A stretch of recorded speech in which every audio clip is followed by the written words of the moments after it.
Bonjour à tous et à toutes, j'espère que vous allez bien. Aujourd'hui, on va s'intéresser à différentes couronnes de l'histoire. Symboles d'autorité, de gloire, de force, de légitimité ou encore de victoire. La couronne est le symbole du pouvoir. Elle est la coiffe des puissants, quel que soit leur continent, les époques ou les matériaux, souvent précieux. Vous voulez en connaître plus sur les couronnes qui ont fait l'histoire? Venez avec moi. Depuis plusieurs décennies, le Mexique exige la restitution d'une couronne attribuée à l'empereur aztèque Moctezuma II et conservée à Vienne. L'Autriche vient à nouveau d'exprimer son refus, moins pour des motifs politiques qu'en raison de la fragilité de l'œuvre. Formée de 400 plumes vertes de l'oiseau Quetzal, cette coiffe ne supporterait pas un tel voyage. Quelle que soit l'époque, la possession d'une couronne semble être le gage d'une légitimité. Plus l'objet est ancien, plus il est susceptible de véhiculer un message fort. Se l'approprier permet de conforter son bon droit. Le transformer signifie l'extension de son pouvoir. Le détruire affirme sa volonté de rompre la continuité historique. Sans doute est-ce là l'essentiel, car il n'y a guère d'unité dans l'ensemble des ornements de tête que l'on désigne sous le nom de couronne. En tissu ou en métal, ornée de feuilles, de perles ou de pierreries, elle se décline en autant de formes qu'il y a de civilisations. En Égypte, les diverses couronnes sont à la fois l'attribut des dieux et des pharaons. Dès les premières dynasties, toutefois, la couronne blanche en forme de bonnet devient l'attribut de la Haute-Égypte, alors que la couronne rouge à spirale appartient à la Basse-Égypte. Dans ce cas, l'union des couronnes viendra représenter l'unité du pays. La coiffe pharaonique s'orne souvent d'un serpent, l'Oraus. Aussi, lorsque les rois de Napata parviennent à se saisir de l'ensemble de la vallée du Nil, ils se mettent à aborder un double Uraeus, un signe de leur contrôle sur les deux royaumes de Nubie et d'Égypte. Mais quand leur capitale est prise au début du VIe siècle avant notre ère, la couronne des statues royales se voit mutilée. Les nouveaux pharaons du delta entendent ainsi démontrer que la fusion des deux mondes est un échec. Les couronnes occidentales trouvent généralement leur origine dans le monde romain. Au temps de la République, Rome appréciait des couronnes de feuilles de chêne, faites de blé ou encore de laurier, qui servaient à récompenser certains mérites civiques ou militaires. Les peuples tributaires doivent également fournir des couronnes ou une somme équivalente, une redevance qui prend bientôt le nom d'or coronaire. Le diadème reste cependant longtemps suspect, car c'était l'attribut des monarques hellénistiques. En 48 avant Jésus-Christ, Jules César en refuse une pour pas être accusé de prétendre à la royauté. Toutefois, sous l'Empire, la couronne devint un symbole acceptable. Les empereurs la portent dans un premier temps après leur mort, puis régulièrement de leur vivant à partir du IIIe siècle. Fut privilégiée la forme radiée qui permet d'associer le prince romain au dieu soleil. L'Antiquité tardive consacre le port d'un diadème d'orfèvrerie, souvent assorti d'un pentoloque, ainsi que d'un casque couronne, illustrant les prouesses militaires du souverain. Enfin, à partir du Ve siècle, le clergé utilise la couronne pour matérialiser la royauté éternelle de Dieu, en suspendant au-dessus des autels des cercles de métal précieux fixés à la voûte. Le Moyen Âge procède ensuite par imitation et par variation autour de ces modèles passés. Les rois wisigoths du 7e siècle se présentent par exemple comme les héritiers directs de Rome. Sur leur monnaie, on les voit arborer des diadèmes similaires à ceux que portaient les empereurs de Constantinople. Mais ils font aussi fabriquer des couronnes votives pour décorer les églises de leur capitale Tolède. Les plus extraordinaires étaient celles des rois Suntila et Resentuit, qui furent dissimulés avec plusieurs dizaines d'objets précieux lors de l'invasion musulmane de 711. Leur cachette est découverte en 1858 près du village de Las Hortas.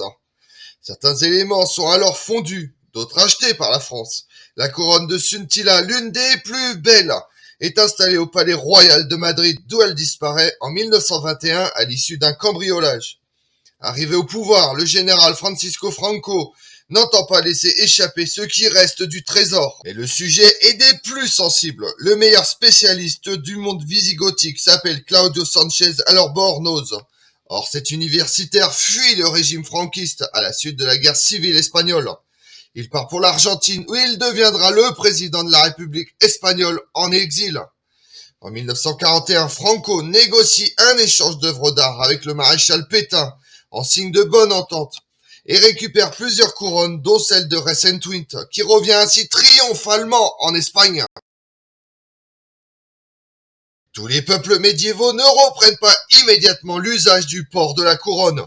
On sait que les Mérovingiens préfèrent le port des cheveux longs, les Anglo-Saxons celui d'un casque de guerre richement orné. Les Lombards d'Italie utilisent en revanche des régalias de type romain, dont il subsiste un exemplaire étonnant, la couronne de fer. Il s'agit d'un bandeau orné d'émaux et de gemmes, assemblé sur un cercle de métal blanc dont la tradition dit qu'il a été forgé avec le fer d'un des clous de la vraie croix. Les analyses récentes ont montré qu'il s'agit d'argent, même si l'objet est indiscutablement très ancien. La couronne de fer s'avère difficile à porter. Son petit diamètre invite à y voir une couronne votive. Mais à partir du XIVe siècle, plusieurs souverains s'y coiffent au cours de rituels d'intronisation. Charles Quint et Napoléon l'exploitent notamment pour signifier leur contrôle sur l'Italie. Ce faisant, elle entre dans la légende. Dans Moby Dick, le délirant capitaine Achab rêve de porter cette couronne de fer de Lombardie. Au Moyen-Âge, la papauté possède beaucoup de couronnes données par les rois d'Occident, comme celle offerte par Clovis à Saint-Pierre de Rome. Parfois le Saint-Siège les redistribue. En 800, Léon III prend dans le trésor de l'église la couronne qui fait de Charlemagne un empereur. Vers l'an 1000, Sylvestre II offre une couronne au roi Étienne Ier pour montrer qu'il reconnaît la Hongrie comme État chrétien. Cet objet est perdu, mais à partir du XIIe siècle, les rois de Hongrie sont coiffés de la Sainte Couronne, aux éléments byzantins et latins. Plus tard, une croix somnitale lui est ajoutée, croix aujourd'hui tordue. La légende raconte qu'elle fut malmenée dans un effort désespéré pour la soustraire aux Ottomans et qu'on lui conserve pieusement cette étrange inclinaison. Déplacée, cachée, volée, la couronne est trouvée en 1945 par l'armée américaine qui ne veut pas la rétrocéder au gouvernement communiste local. La Sainte Couronne passe donc la guerre froide à Fort Knox. Puis Jimmy Carter la restitue au peuple hongrois en 1978 dans un contexte de détente. À la chute du communisme, la représentation de la couronne à croix penchée vient timbrer le blason officiel de la jeune République hongroise. La couronne du Saint-Empire romain germanique est aussi une rescapée de l'histoire. Sans doute n'est-elle pas celle qui fut portée par Othon Ier lorsqu'il restaure l'Empire en 962. Ce n'est sans doute pas non plus la couronne d'Othon III, le prince de l'an 1000, qui rêve d'unifier l'ensemble de la chrétienté. L'objet actuel est attesté pour la première fois au XIIe siècle.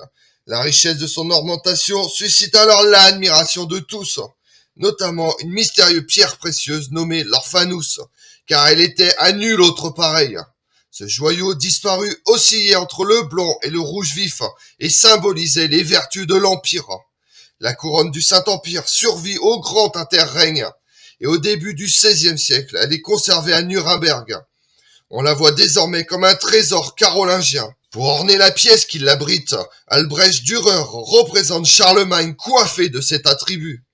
En 1796, devant l'avancée des troupes françaises, la couronne est évacuée à Vienne, ce qui permet à François II d'être couronné dernier empereur du Saint-Empire romain germanique.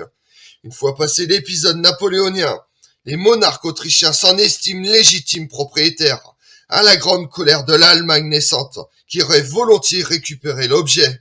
Hitler profite de l'Anschluss pour ramener le trésor à Nuremberg, ce qui place la ville au centre de ce nouvel empire, le Troisième Reich. Les Américains préfèrent restituer la couronne à Vienne en 1946 en guise de sanction envers la ville de Nuremberg. La France ne peut certes pas prétendre posséder d'objets aussi anciens, et c'est là un véritable drame lorsque Napoléon Ier annonce en 1804 qu'il veut recevoir un sacre impérial, ou trouver une couronne digne de l'événement. La couronne du Saint-Empire romain germanique est inaccessible. Celles des rois de France ont presque toutes été fondues sous la Révolution. Reste la solution du bricolage. Sous la direction de Vivant Denon, un lot de 40 camées antiques provenant de différents trésors ecclésiastiques sont accrochés à une couronne de cuivre doré. Le résultat est baptisé couronne de Charlemagne. pour lui donner un vernis de respectabilité. Mais cette pauvre chose ne suscite que peu d'intérêt. Il faut bientôt la compléter par des honneurs de l'empereur, un ensemble de régalia autrement plus rutilants.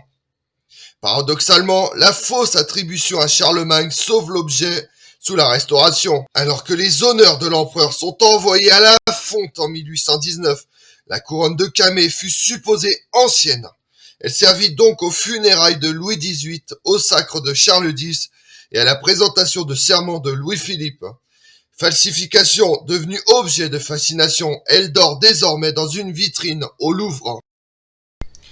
Comme on l'a vu, chaque couronne est unique et appartient aux traditions et à l'histoire du pays qu'elle représente. Les formes adoptées par les Wisigoths diffèrent de celles des Lombards, elles-mêmes différentes de la couronne impériale. Je vous remercie d'avoir suivi cette vidéo en ma compagnie.